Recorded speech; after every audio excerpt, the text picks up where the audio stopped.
Praise the Lord. ஆண்டவரும் இரட்சகருமாயிருக்கிற இயேசு கிறிஸ்துவின் நாமத்தினால் யாவருக்கும் அன்பின் வாழ்த்துக்களை தெரிவித்துக் கொள்ளுகிறேன். மீண்டுமாய் இந்த வருடத்தினுடைய கடைசி மாதமாகிய இந்த மாதத்தில் உங்களை சந்திக்க தேவன் தந்த தயவுக்காக நன்றி செலுத்துகிறேன். அவர் நல்லவர், அவர் நல்லவர், அவர் நல்லவர். அவர் கிருபை என்றும் உள்ளது. இம்மட்டுமாய் நம்மை காத்தி நடத்தி வந்து கொண்டிருக்கிற ஆண்டவராகிய இரட்சகருக்கு நான் நன்றி செலுத்துகிறேன். எல்லாரும் சுகமாகவும் சந்தோஷமாகவும் இருப்பீர்கள் என்று நான் விசுவாசிக்கிறேன். இந்த மாதம் கூட ஆண்டவர் ஒரு வாக்குத்தத்தத்தை கொடுத்திருக்கிறார். என்னவென்றால் சங்கீதம் 112 அதிகாரம் அதனுடைய 4வது வசனம், செம்மையானவர்களுக்கு இருளிலே வெளிச்சம் உதிக்கும். இந்த மாதம் ஆண்டவராகிய இரட்சகர் இந்த வார்த்தையை கொடுத்தார், இருளிலே வெளிச்சம் உதிக்கும் என்று சொல்லி. இது என்னங்க அப்படின்னா, அநேகருடைய வாழ்க்கையில ஒரு இருளான பகுதி, பிசாசானவன் இருளான பகுதியை கொடுத்திருக்கான். சந்தோஷத்துல, சமாதானத்துல, சரீரத்துல, தொழில்ல, இப்படி அநேக காரியத்துல ஒரு இருள் அநேக நாட்களாய் சூழப்பட்டிருக்கிறது.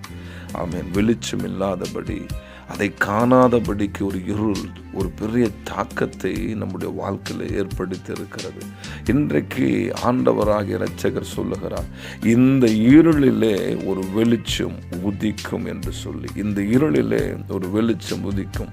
இருளிலே இருக்கிற ஜனங்கள் பெரிய வெளிச்சத்தை கண்டார்கள் என்ற வார்த்தையின் பிரகாரமாக ஒரு பெரிய வெளிச்சத்தை, இந்த செய்தியை, இந்த வார்த்தையை கேட்டுக்கொண்டிருக்கிற யாவரும் காண்பீர்கள் என்று நான் நம்புகிறேன். ஆமென். அவர் நல்லவர். பேதுரு சிறையில் அடைக்கப்பட்டிருக்கிற பொழுது அந்த அறைக்குள்ள ஒரு வெளிச்சம் வந்ததாம். அவன் கைகளிலே கால்களிலே கட்டப்பட்டிருந்தது எல்லாம் தானாக விழுந்ததாம். ஒருவேளை கட்டப்பட்ட வாழ்க்கை வாழ்வீர்கள் ஆனால், அடைக்கப்பட்ட வாழ்க்கை வாழ்வீர்கள் ஆனால், இதோ என் ஆண்டவராகிய இயேசு கிறிஸ்துவின் நாமத்தினால் சொல்லுகிறேன், உன் வாழ்க்கையில் ஒரு வெளிச்சம் உதிக்கும். கட்டப்பட்டதும் அடைக்கப்பட்டதும் உடைந்து சுக்குநூறாய் போகும்படி ஒரு வெளிச்சம் உதிக்கும். எஸ்தர் புஸ்தகத்தில் சொல்லப்படுகிறது, 127 தேசத்தில் இருக்கிற யூதர்கள் மத்தியில் ஒரு பெரிய இருள் வந்தது. மற்றவர்களுக்கு வெளிச்சம் உண்டானது. இந்த இருள் எதை குறிக்கிறது? கண்ணீரின் இருள், வேதனையின் இருள், பாடுகளின் இருள், உபத்திரவத்தின் இருள், ஏக்கத்தின் இருள், வாழ்வதா சாவதா என்ற மரணத்தின் போராட்டத்தின் இருள் சூழ்ந்தது. வேதம் சொல்லுகிறது, இந்த ஜனங்கள் ஒரு வெளிச்சத்தை கண்டார்கள் என்று சொல்லி.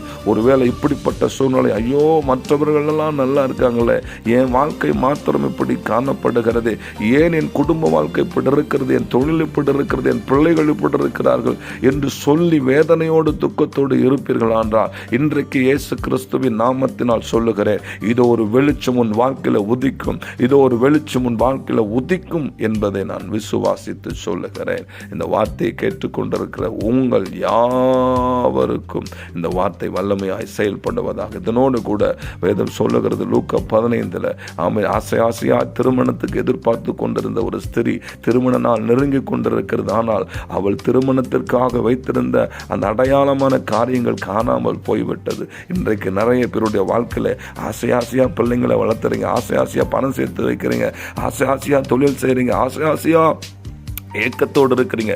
ஆனால் அது கைக்குடி வருகிற நேரத்தில் அது ஒரு இடி விழுகிறது. அதில் தலைமையில் ஒரு பெரிய பாறாங்கல் வைத்தது போல பிரச்சனை. இது நடக்குமா ஐயோ என்று கேள்விக்குறி வருகிறது. நான் நம்புகிறேன், விசுவாசிக்கிறேன், இயேசுவின் நாமத்தினால் சொல்லுகிறேன், எந்த இடத்துல அது தொலைந்து போய் ஸ்தம்பித்து போனாலோ அதே இடத்துல ஒரு வெளிச்சம் உதித்தது. இதோ உங்கள் இருளை வெளிச்சமாய் மாற்றுகிற என் ஆண்டவராக இரட்சகர் நீதியின் சூரியனாய் உங்கள் வாழ்க்கையிலே உதிப்பார். இந்த வார்த்தை வல்லமையாய் செயல்படட்டும். இயேசுவின் நாமத்தினால் உங்கள் யாவரையும் ஆசீர்வதிக்கிறேன். ஆமென்.